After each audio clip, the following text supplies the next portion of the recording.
कैसे आप सभी, स्वागत है आपका हमारे चैनल लर्न कोडिंग बाय दीवान में। तो चलो शुरू करते हैं हमारा चैप्टर कंप्यूटर लैंग्वेज से। तो चलो लेट्स गेट स्टार्टेड किड्स। तो ये वीडियो हेल्पफुल होगी 6 से 8 तक का के लिए तो श्योरली होगी और 9 से 10 क्लास के लिए भी बहुत हेल्प करेगी। तो what is a computer language? First topic is this. हम ऐसे नहीं पढ़ेंगे कि कंप्यूटर लैंग्वेज पता ही नहीं है और हम पढ़ें computer language. This kind of computer language I don't want to understand. Okay, so I think that it is clear to you. It is clear to you, I think so. अगर किसी को clear नहीं हुआ है तो बता दो, अभी बता दो मुझे क्लियर नहीं हुआ है तो, क्योंकि मैं क्लियर कर दूंगा फिर मैं उसे क्लियर करूँ। तो हो गया है, होप तो सबको हो चुका है क्लियर। तो अब मेरे को मेरा चाहिए कर्सर आप मेरे पास मेरा कर्सर इन कलर रेडी चाहिए मुझे।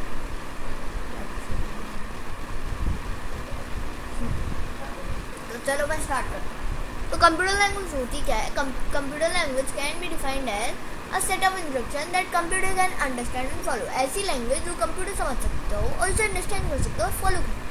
A computer language is special language that is the form of code and symbol. अब कंप्यूटर को हमारी लैंग्वेज तो समझ आती नहीं, उसकी क्या होती है? कोड एंड सिंबल वाली लैंग्वेज होती है। There are 5 generations categorized of computer language based on their development stage. They are called generation. अब जब कंप्यूटर के नाम ने 5 जनरेशन में कैटेगराइज किया है, ठीक है, समझ आ गया? आशा होगी आपको। अब आ गया प्रोग्रामिंग।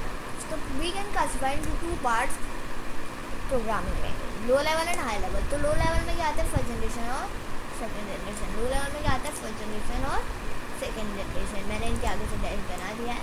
अब जो क्या कहते हैं हाई लेवल में क्या आता है? Third generation, fourth generation, fifth generation. अब इनके डीपली एडवांटेज और डिसएडवांटेज मैं आपको बताता हूँ। चलो तो पहले मेरे को थोड़ा यस नाउ आपके आ गए फर्स्ट जनरेशन कंप्यूटर। तो एडवांटेज क्या होते थे फर्स्ट जनरेशन कंप्यूटर के? Advantage of first generation computer are quick and effective as the code are directly written in binary language. अब जो ट्रांसलेट करने की जरूरत ही नहीं है, क्योंकि बाइनरी लैंग्वेज में लिखा, कंप्यूटर की लैंग्वेज में लिखा कोड, तो वेरी क्विक एंड इफेक्टिव होता था। No translator is necessary, translator की रिक्वायर्ड ही नहीं है क्योंकि लिखते हैं तब binary language. Disadvantage of first generation computer difficult to understand. अब 010101 की लैंग्वेज आपको समझ आएगी क्या? नहीं आएगी। Difficult to find bugs in the code. अब देखिए, अगर आपको एक अल्फ़ाबेट लिखना है तो बहुत टाइम लगता था। कितना टाइम लगता था? बहुत, क्योंकि 8 बार 0101 का उपयोग होता था। अब आते हैं अगले में, सेकेंड जनरेशन कंप्यूटर। तो ये थोड़ा टॉपिक अच्छा लग रहा है मुझे। Advantage of second generation, errors are easy to locate and correct, easy to understand compare to machine language. अभी इजी होता था अंडरस्टैंड करने मशीन लैंग्वेज से। इजी एरर जो है बहुत ही ईजिली मिल जाती थी। इसमें क्या होता था? अगर हमें मल्टीप्लाई करना है तो हम MUL लिखेंगे, ऐड करना है तो एडिशन के लिए ऐड लिख देंगे। समझ गया आखिरकार आप? मेरे को ऐसा लगता है।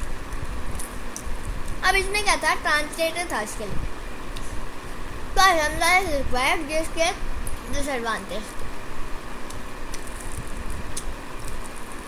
अब इसमें जो है ना limited number of operation he print कर सकते हैं।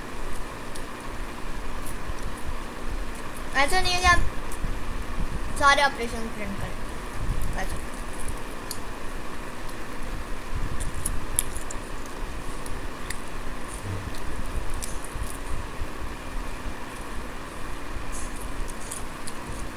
अब आते हैं थर्ड जनरेशन कंप्यूटर में।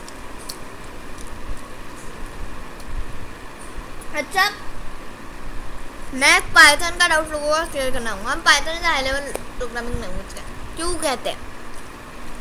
क्योंकि वो फिफ्थ जनरेशन, वो थर्ड, फर्स्ट और सेकंड जनरेशन में नहीं बनी, वो हाई लेवल कंप्यूटर लैंग्वेज के समय बनी।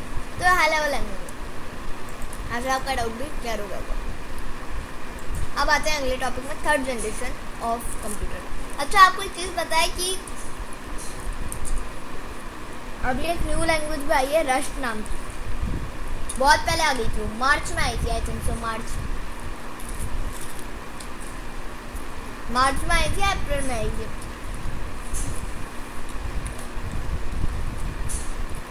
आई डोंट नो, पर मैंने उसका नाम मार्च में सुन लिया था, शायद से मैंने सुना होगा। जैसे एड्स नहीं आते शायद, तो उसमें देखो, पता नहीं। अब थर्ड जनरेशन में क्या हुआ, words are similar to English, word जो सिमिलर होने लगे थे इंग्लिश लैंग्वेज से।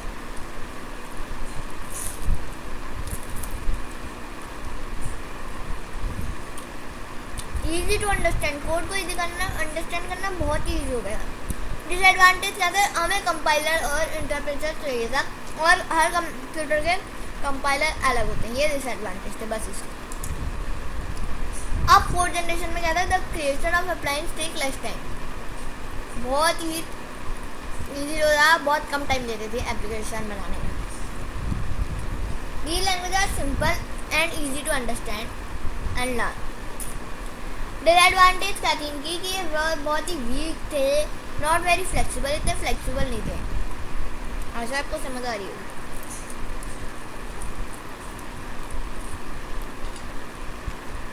वीक थे मीन्स बहुत।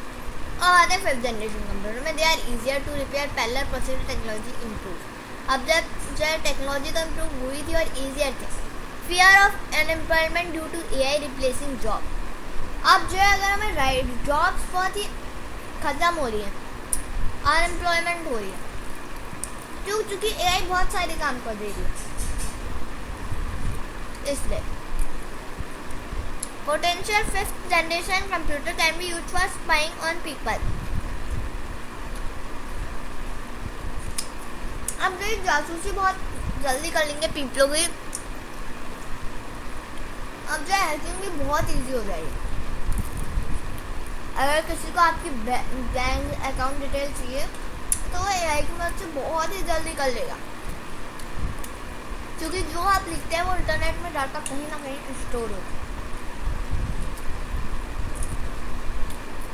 तो इसलिए कंप्यूटर और इंटरनेट में कोई भी ऐसी चीज़ ना डालें। ऐसे आप व्हाट्सएप में बहुत सारे वीडियो हैं अपना, और फॉलो करें।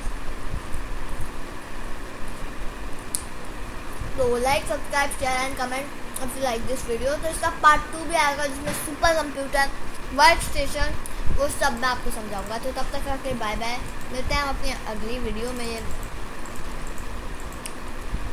चलो मिलते हैं अपने अगली वीडियो में हम।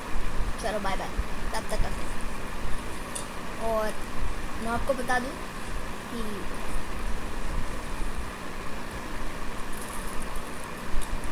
जो ये इसका पार्ट 2 आएगा वो मैं कोशिश करूँगा कि वो कल या परसों में आ जाए, ज़्यादा देर नहीं लगेगी, इसलिए आप चिंता मत करो। मिलते हैं हम अपनी अगली वीडियो में। Like, subscribe, share and comment.